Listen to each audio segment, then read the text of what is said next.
On this Sunday night, Ontario's struggle with reopening and community spread. The crowded parks in the province where coronavirus cases are rising again. I was absolutely shocked. We just can't have that right now. And the Premier's plea to get tested. The legal fight over allowing church services in the U.S., where parishioners are at risk. Plus, how Canada's politicians will stay apart and still get the work done in Parliament during a pandemic. And the heartfelt homecoming for a captain killed in the Snowbirds plane crash. Global National with Robin Gill. Good evening and thank you for joining us. We begin in Halifax tonight for an emotional homecoming. Captain Jenn Casey, a member of the Canadian Forces Snowbirds team, killed in a crash 1 week ago, has returned to the city where her life began.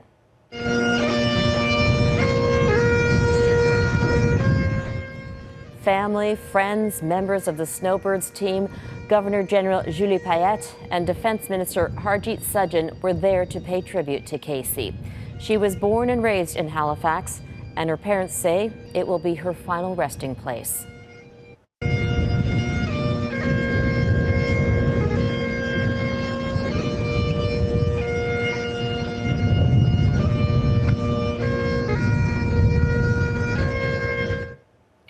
Casey was killed after ejecting from a Snowbirds plane in Kamloops, BC. The plane was taking off for a final flight to Vancouver Island.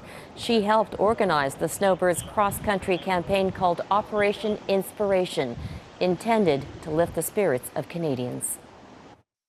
No matter how we train, we know that there are risky parts within this job, and that's why I'm so proud of them. And I hope they go flying. And the fact that this happened during Operation Inspiration, where they were going around cheering us, Canadian, is even more touching. Today, the streets of Halifax were filled with people paying their respects to Casey. The 35-year-old was the Snowbirds public affairs officer and a former journalist. The motorcade passed by the places that were significant to her, including the home where she grew up and the radio station where she worked as a journalist before joining the armed forces. Now to the COVID-19 pandemic. The lifting of restrictions brings the risk that the number of cases could climb. This weekend, crowds at a Toronto park sparked national concern that new freedoms could trigger a second wave, one that could be worse and put a huge burden on the healthcare system. And that concern can be seen in the latest number of cases. Ontario reported 460 new cases of COVID-19 today, the highest single-day rise in more than 2 weeks. There are now more than 25,000 cases in that province. Right across the country, Canadians are watching to see if infection rates can be controlled and still allow the economy to get back on track. Here's Heather Yourex-West. After weeks under lockdown and with the enticement of summer sun, Matt Namora and his partner are happy to be outside. A lot of people out today, which is nice to see. Calgary's Riverwalk was a popular place Sunday, though people appeared to be following physical distancing guidelines, a far cry from the scene in this Toronto park on Saturday. You know, I thought it was a rock concert at the beginning when I went out there. I was absolutely shocked. The images came as a shock to some frontline health workers too. I'm really saddened when I see that, because I wonder if those people know the sacrifices that people like myself, my colleagues in the emergency room and the ICU are making. Toronto is already seeing rising case numbers officials suspect may be connected to gatherings on Mother's Day. If we see a little bit of a spike in cases, but it's something that's easy to contain, and that's okay. That leeway was okay. But that's the reason why that this has to be something that's constantly being evaluated with the tracking and tracing. Across the country, how cases are tracked and reported varies significantly. In Toronto, more localized numbers aren't available at all. In BC, case numbers are only released for the 5 health regions. No specifics on which communities have been impacted are provided.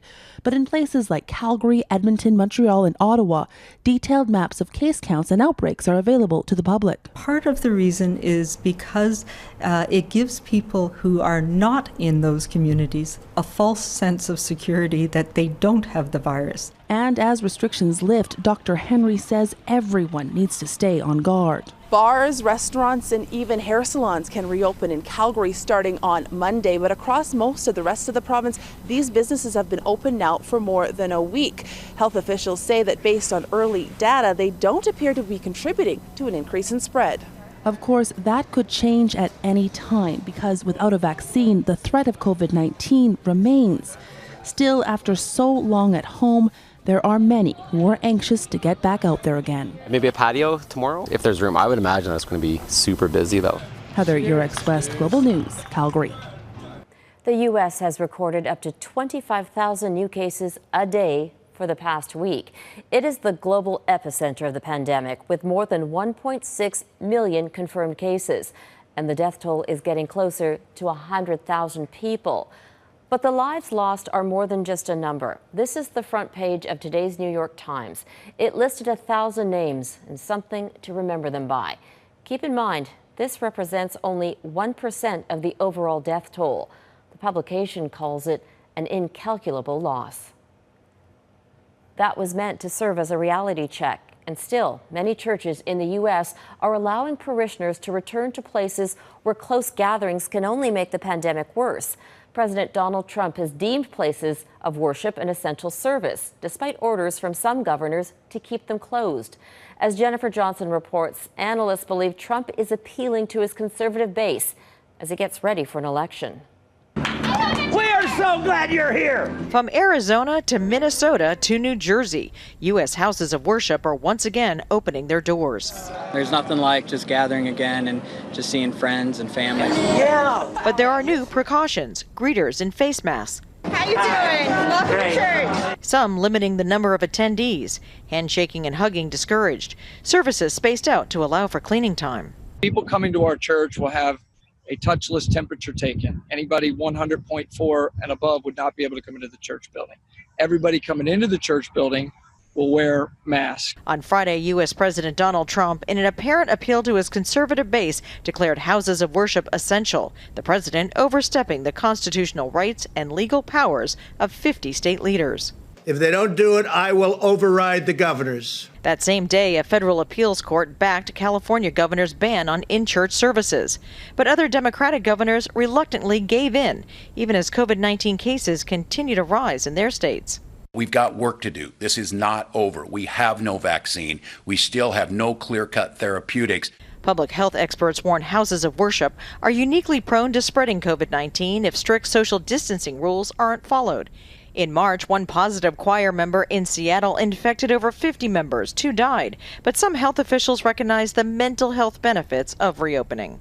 Mindful that worship is special, plays a special role in health and well-being. It's unclear whether this controversial move will cause a rise in COVID-19 cases. Supporters of reopenings point to preliminary data from Georgia, the first U.S. state to open businesses last month, showing no major spike in COVID-19 cases. Worship leaders pray that will hold true for their congregations too. Jennifer Johnson, Global News, Washington. What happened at a church in Germany is an example of what can happen. More than 40 people who attended a church service in Frankfurt have contracted COVID-19. Officials say physical distancing rules were followed and the church was disinfected prior to the service. Tonight, there are more than 180,000 confirmed cases of COVID-19 in Germany, and more than 8,000 people have died. Spain is set to ease its lockdown in Madrid and Barcelona starting tomorrow. Prime Minister Pedro Sanchez made the announcement as protests took place calling for his resignation over the Spanish government's nationwide lockdown, which was one of the toughest in the world and had a huge impact on jobs and the economy. In July, Spain plans to allow international tourism. Over the border in France, the government there is warning its citizens not to travel abroad, suggesting they take their summer holidays near home because around the world the numbers are staggering, particularly in Russia, which reported 153 deaths in the last 24 hours. There are now more than 340,000 confirmed cases in that country. But Brazil has overtaken Russia, becoming the second worst affected country in the world, with 350,000 cases. More than 22,000 deaths.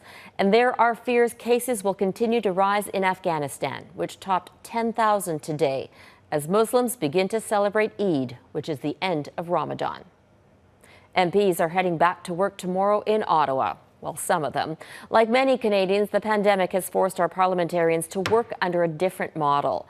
The next sitting of the House of Commons will look different. But as Abigail Beeman explains, negotiations are still underway among the parties to determine exactly what it'll look like.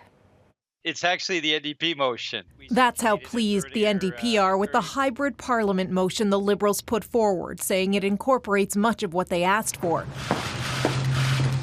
But this is a minority government, meaning it's all about negotiations with opposition parties. So the NDP are pushing for other things, more support for people with disabilities and paid sick leave. On the procedural aspects, there's no doubt, but we are primarily concerned about action for people. This is not what we want, but we do feel they've come a long way now. The Conservatives have long been pushing for Parliament to return with reduced numbers rather than the special COVID-19 committee. The House leader says they're not prepared to support what's on the table.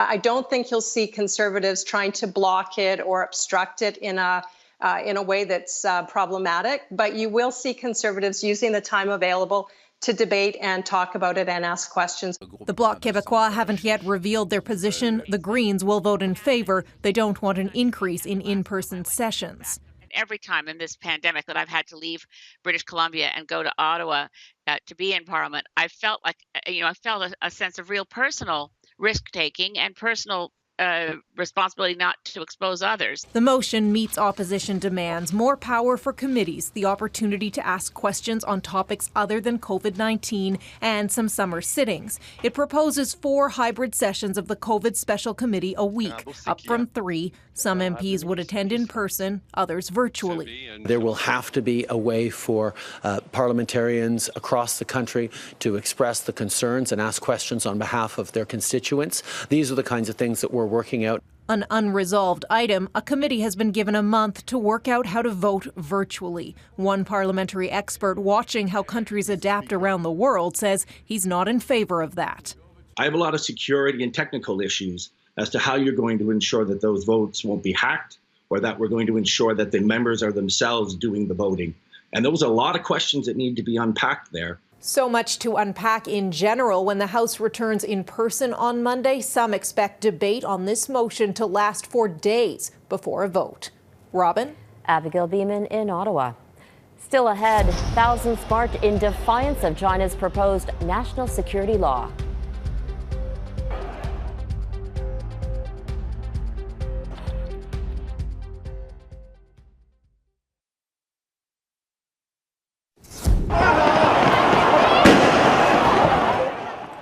Police fired pellet guns, tear gas, and a water cannon at crowds of protesters that swarmed some of Hong Kong's busiest neighborhoods today. Thousands took to the streets to march against Beijing's plan to impose controversial national security legislation. It's the city's first large-scale demonstration since the outbreak of the new coronavirus pandemic. At least 180 people were arrested, mostly for unlawful assembly. North Korea has released footage reportedly showing Kim Jong-un chairing a military meeting. State media says the meeting was to discuss bolstering the country's nuclear arsenal and to put its strategic armed forces on high alert. This is the North Korean leader's second public appearance in over 3 weeks. At the beginning of the month, state-run media reported Kim had attended a factory opening after rumors were flying that he was gravely ill.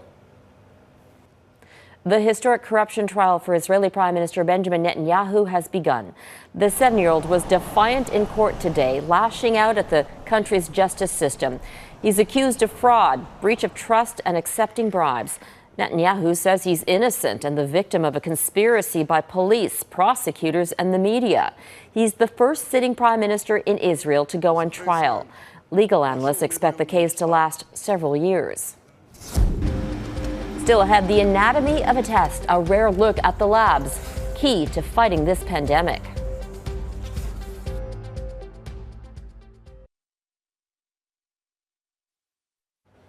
More than 1.4 million Canadians have been tested for COVID-19. Of those tests, about 5% came back positive.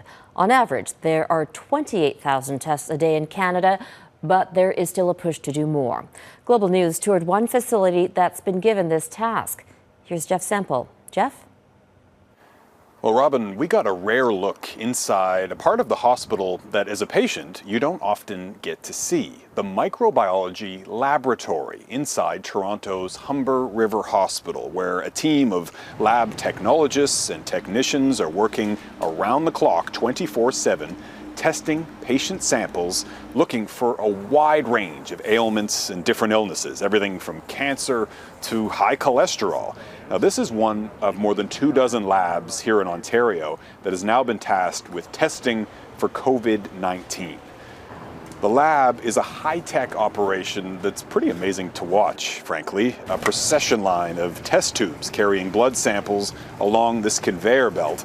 Each tube is labeled with a barcode that gets automatically scanned and then sent in different directions along the belt depending on the test that's required. Now, the whole process is almost completely automated, and this lab alone conducts more than 2,000 tests every day. But the COVID-19 tests involve a much different operation on a much smaller scale. There's one machine that can test 16 samples at a time, and as a result, the lab can only really process around 30 COVID-19 tests every day, and the tests themselves are in short supply. Prior to this year, there was nobody developing that test. So every company that's now developing that test has had to ramp up production. There are supply chain issues, and I do wish that we had more testing capability. Ontario is one of the hardest hit provinces by this pandemic, and it's also having the toughest time with COVID-19 testing, lagging behind the other provinces and failing to hit its own testing targets. Now, to understand what's behind that backlog, we followed one COVID-19 test right through the system, from the first swab to the final result, with a number of stops in between. And we will bring you that story in our full report coming up in a special program, The New Reality. Robin? Jeff Semple in Toronto. Canada's vulnerable communities are the most risk of getting COVID-19. Tonight on The New Reality, Donna Friesen talks with Dr. Andrew Bazari about the impact COVID-19 is having on the marginalized. Here's an excerpt. For people who aren't on the front lines like you are, can you explain how the lack of safe housing and poverty intersect to put people at greater risk of getting COVID-19? COVID has, torn back the curtain on any sort of way to ignore this, of any sort of way not to see the connection. If an individual is experiencing homelessness, they do not have places to physically isolate. They are constantly at risk. They are constantly in situations where they're not able to also have any usual or what we would hope for healthcare delivery or healthcare access. And then I think the other challenge on this has also been it's for the underhoused, right, as well, that we're seeing these issues of where physical distancing is a privilege. It has not been afforded to all. And what we're seeing it come up with COVID is that it's really coming at the cost and the expense of the poor. There needs to be an opportunity for individuals to have the human dignity and the protection that we would expect and demand for everybody living in Canada has not played out. So I think, again, there is incredible heroism by the individuals who are experiencing this every hour of the day, who have had to look out for family members, for themselves. There is incredible courage by the frontline shelter staff, by community workers who are in shelters, who are in the facilities to do all that they can to help individuals, from our healthcare workers in hospitals. And you can watch the full interview right here on Global on The New Reality. Up next, Pelican problems, how a few Canadians came to the rescue of an endangered animal.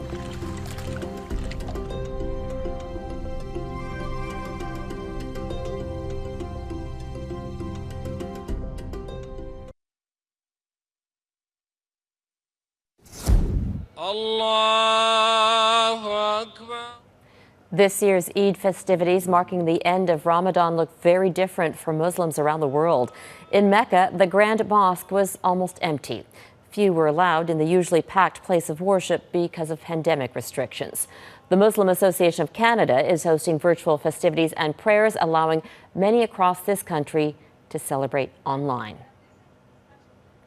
American white pelicans mostly winter in California, but they can be found in one part of BC when they need to breed. Last fall, one of those rare birds separated from its flock and was found near death. It has since undergone months of rehab. As Linda Aylesworth reports, wildlife crews managed to locate its flock so they could be reunited. It is a moment 7 months and several tens of thousands of dollars in the making. Good. Inside the kennel, an endangered American white pelican discovered last October on a beach near Oliver. The locals there called us very concerned because this one pelican was left behind when the rest of his flock had left on their migration down to California for the winter. Wildlife Rescue Association volunteers drove 6 hours from Burnaby to assess the situation. The pelican was quite thin, dehydrated. There was wounds and blood and injuries, so we knew that this pelican needed help immediately. It looked like a discarded fish hook and line snagged on its wing, tearing the skin away. Rehabilitation was going to take a while. So they built Pelly, as he or she became known, a special enclosure complete with swimming pool. So not a lot of time is spent on their feet, so it was really important to keep him on the water, off his feet, so he didn't get any leg or feet injuries. Even after Pelly recovered from the wound and emaciation, the rehabilitation continued.